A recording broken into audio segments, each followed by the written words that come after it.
The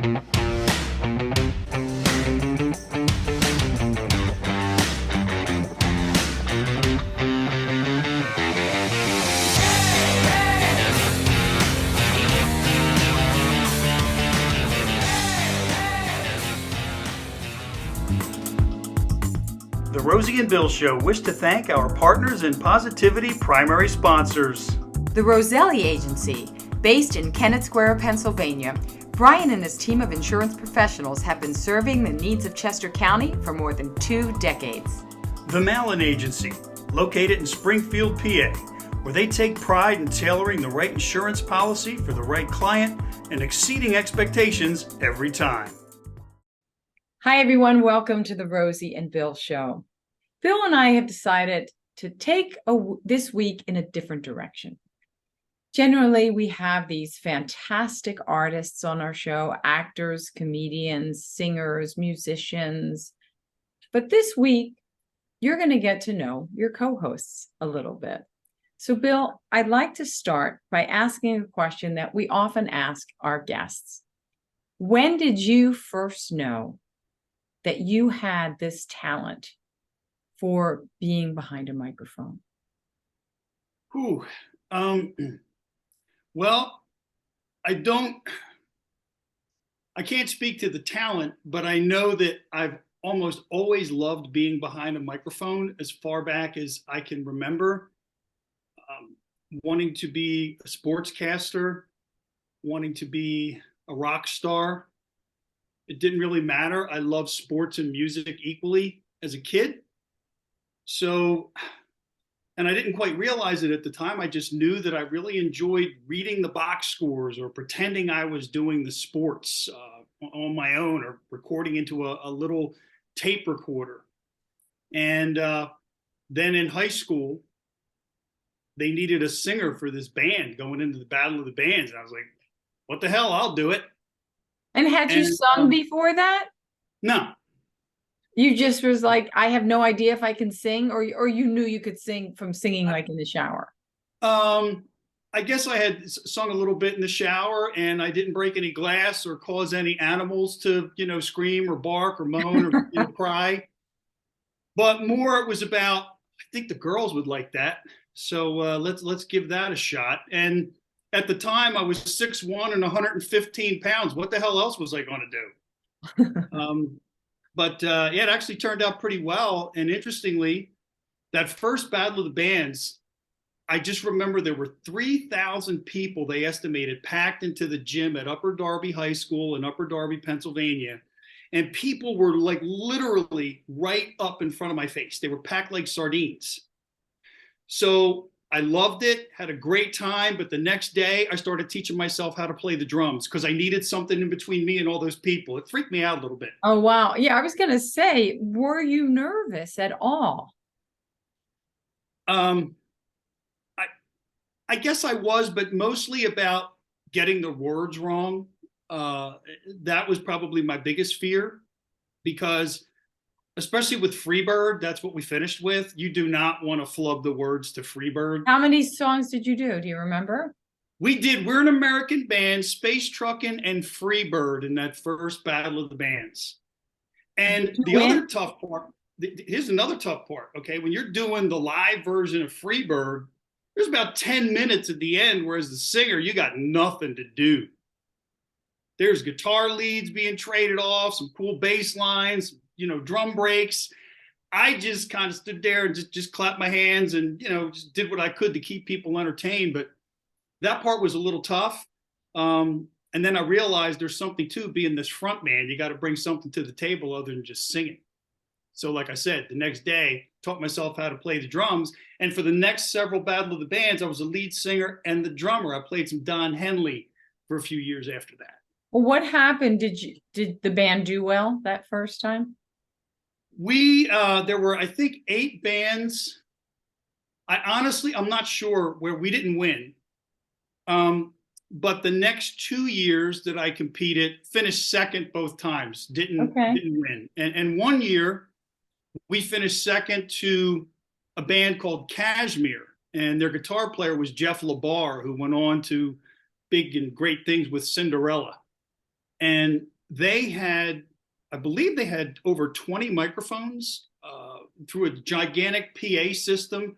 I think they probably spent a couple $1,000s to win a couple $100s, but they were amazing. And we literally had 5 mics total for all of us. And I think they had about 20. Wow.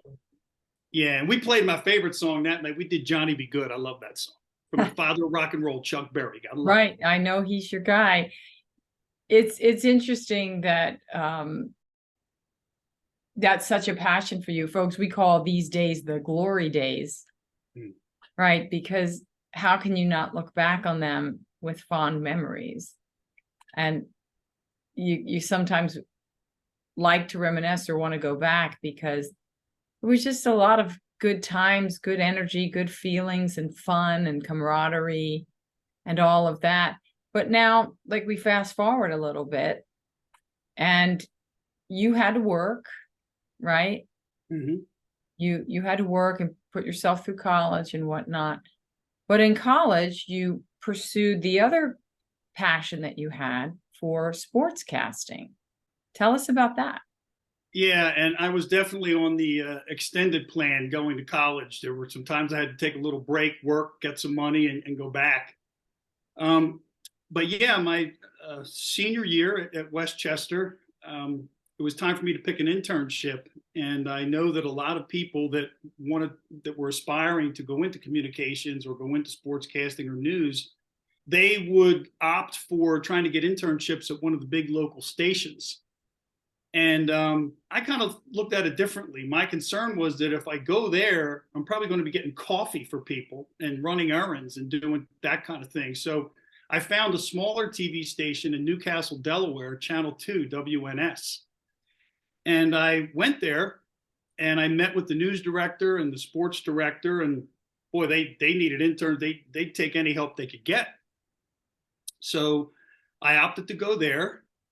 And it took me about a week to approach the sports director and say, Jonathan, I said, Jonathan, listen, here we are in Northern Delaware. I think the people here love the Philadelphia sports teams. So I think we should cover the Philadelphia sports teams. And he said, Bill, we don't have the resources. I said, I do. He said, who's going to work the camera? I have friends. I'll teach them how to work the camera. So within a couple of weeks after that, I was covering, Phillies, Flyers, Eagles, Sixers. I covered all 4 of the Philadelphia sports teams. I was the first intern at Westchester to make it on the air.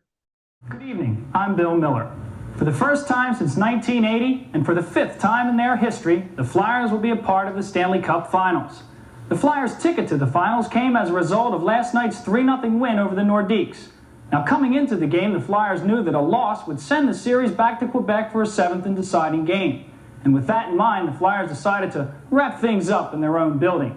Rick Tocchet scored the game's first goal when he directed this mark-out blast from the point through the pads of Quebec goaltender Mario Gosselin. While all those young students at Channels 3, 6, and 10 at the time were getting coffee and filing tapes, I was interviewing Phillies, Eagles, and Flyers. So it was a lot of fun. The reasons why I've been playing consistent, I guess, that I've been playing a lot, but I asked this different goalie this year than I was last year, and last year things were not going my way, and this year things are going the way I want them to, so it's a little difference. Bill, I have to say, and I've said this before, but one of the things I admire most about you is you're fearless, you're confident, and you make things happen. You don't just state something casually. When you have a dream or an idea, you really put it out there and then you pursue it. It's not just like some pipe dream or anything like that. Like, you're just like, no, I know I'm going to make this happen. And you do. Like everything you set out to do. So I just commend you on that, because that's been a through line in your life. Like, you set goals and you have that knack, you have that intuitive nature that just, how to achieve them. Like you take the action. So I just want to say that's something that really impresses me about you. Well, coming from you, that means a lot, and I really appreciate it. And I will say that I did end up taking a detour for a while, in terms of when you, and I'm curious to see when we get to this part when I ask you the questions, how things went with you. But I know that back in that time when I was graduating college and I had an opportunity to get a job at Channel 2, and I had a few other opportunities, that fearlessness evaporated because there was no support from anywhere for doing that type of work. And so I buckled and I took the corporate route, and I went and worked where my father worked for 40 years and did that. And, then it took me a few decades to really get back to what I love doing, which is where the Rosie and Bill show comes in. But during that time, you always had your hand in something. Well, I was going to say, and I would like to share this with anyone who has a passion, has a dream, but maybe they've got to just, do other things, or, life gets in the way and they're working a job. And one of the things I would share with you, because I did this, was, and it goes back to the whole microphone thing. I love being behind a microphone. So when I had a corporate job in the insurance world for several decades, whenever there was an opportunity to give a presentation, to run a workshop, to coach people, to teach people, to deliver a message, whatever it was, if it was behind a microphone or in front of a group of people, I volunteered and I did it and I loved it. So I took aspects of the things I love to do and applied them to the job that I had to do. Now, fast forward to the present, I'm now 5 years into the greatest job I've ever had in my life, with my partner in crime who's asking me these questions. So what I'm going to do right now, since we just fast forward to the present, is I'm going to take you back. So if we look back to when you were just a youngin', what are your earliest memories of what you wanted to do or what you wanted to be when you grew up? Well, I was shy initially, and then I grew into my personality about the age of 9. I mean, I remember being kind of a hellion with all the other little kids in my 4th grade class. And I told the teacher I wanted to be a nun. Huh. And then the next time I acted up, she said, I thought you wanted to be a nun. I said, oh yeah. But no, I found some creative writing assignments back from grade school. And one of them was entitled Will Her Dream Come True? And it was about a woman who got this major audition in California to be in a movie. So it was always there. I grew up singing at the piano with my brother, and I had a natural ear for harmony. And so I think it was always there. I don't know how seriously I took myself, probably not that seriously, but even in 6th grade, we had like a sing and dance show that I produced because we were trying to make money for a charity. And so I've always had my hand in it. And finally, after I graduated, well, in college, I did some theater. And then after I graduated, I took some acting classes in Philadelphia, and my dad was like, I don't know when you're going to stop fooling around. And that was hard, because then I got it in my head that, oh, it should only be a hobby, and I really didn't deserve to make money at it. So I think it kind of messes with your head a little bit. But I still decided anyway, I always wanted to live in California, Hollywood. I had stars in my eyes. And so I did. And it was hard to leave because I love my family. I'm very close with my family. But I needed to do that. And what can I say? When you have something inside of you that you're meant to do, you can put it off all you want, but that's not going to go away, because it's part of what you're supposed to do. If there's something really nagging at you, I encourage everyone to pay attention to it at any age. Well, I have to tell you, and you just kind of went all the way through school and then college and then post-college, but I just want to bring it back just for a second, because in addition to those things you mentioned, you were also an incredible athlete, multiple sports. And when I met you at Westchester, it was pretty clear to me that there was something special there, that you had some gifts. and that I wasn't exactly sure where you would land, because I thought you could be great on television as a reporter yourself. And even in sports, you were a great athlete. You knew a lot and still know a lot about sports. You can keep pace with any guy or anybody in talking sports, regardless of what it is. But there was just something about you. I knew that you were going to be something, but I also admire you for following that dream, because like you said, that comment your dad made isn't that much different than comments my dad made. And I love my dad. But when you come home and you say you want to be in the movies or in television, or you want to be a sportscaster, there's not a long line of people saying, yeah, do that. Right. Giving you high fives. And you have But to, you did it anyway. right. And obviously you have to understand the mentality of our parents who grew up in a different era where you just had to get a job and support a family. Like my dad wanted to be a journalist, a sports reporter as well, a journalist. And then he went into the service. And when he came out, he had to work and support his mom. He couldn't go back to college, because he went right from high school. So that was a normal thing to, that's what it was, a dream. Yeah. Right. It was a dream, and it was something that, or at best a hobby. You weren't necessarily, that would be for someone else to pursue. And I'm sure he wished he could have done it, but he had priorities. And so I felt like, why not try? I just liked it, and I didn't see why I shouldn't try. And my thing was, if I got a job and started making a good living, then I would get too comfortable and probably never do it. So that was my thinking. And I also kind of like to have the freedom to go when I want to go and where I want to go. Yeah, there's something to that. And so if we were to, let's say, journey back just a couple of years, somewhere around the end of 2017, I was doing a little something on Facebook, and I had reached out to you because I heard you were back in the area, and asked you if you might be interested in being a guest on this little Facebook Live thing that I was doing.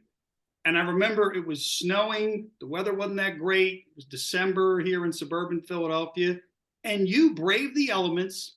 And you came over, and that particular night, you ended up not just being the guest, but you ended up being my co-host. And we just winged it for, I don't even know how long. What were your thoughts that night? Were you thinking, it was too long. Here? First of all, it was like 2 hours. And this is the way it is, folks. I'm always aware of the time. I've got a stopwatch running here right now. And I don't. And surprise, he doesn't. Surprise. So I'm always like, kitsch. But no, but we had fun, and there was just a natural ease of conversation, and it was fun. And it has definitely morphed into where we are today, and I'm sure it'll continue to change. But it's been just a fun exploration of getting to know other people and getting to know ourselves in these roles. So it's been great. And I have a question for you, Bill, because very quickly before we wrap this up, we talk to our guests about branding and about how do they find their voice, and our guest just recently, one of our guests said, oh, I even dressed a certain part because I felt like I had to fit into a certain mold. And that's true. We do. You feel like, oh, I have to look a certain way. So I would like to know, where did you get your sense of fashion from? I had a feeling you were leading up to something, and I was getting ready to put my guard up because I wasn't sure what direction it was coming from, but I knew it was coming. And I'll have you know that I got my sense of fashion from Magnum PI. So there you go. How about that? Okay, well, that's a good one. I respect him. Well, put it this way. I think he's a great guy. I worked with him on a film one time, and he was really, really nice.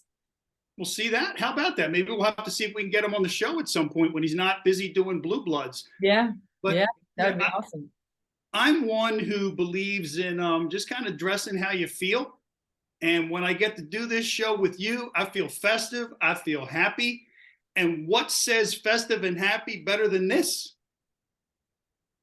I will plead the fifth on that. Yeah. Well, if I keep talking, we're going to have people drinking the fifth. So I guess I'll stop. Anyway, Bill, this was fun, kind of walking down memory lane. That was a lot of fun. But there's much more to come, folks. Yeah. We're going to sure have a lot more amazing guests on the show. As I always say, we love our guests. And, we have some fun things we'll do with summer coming. I bought kites last year. And one of these days, Bill and I are going to go out there and try and get these kites up in the air. That will be an adventure. It will be an I think adventure. this shirt is actually a kite. I'm not sure. I see pineapples. I don't see a kite. But anyway, we hope you enjoyed kind of getting to know us a little bit and our backstory. And we thank you as always for tuning in. And we'll see you next week.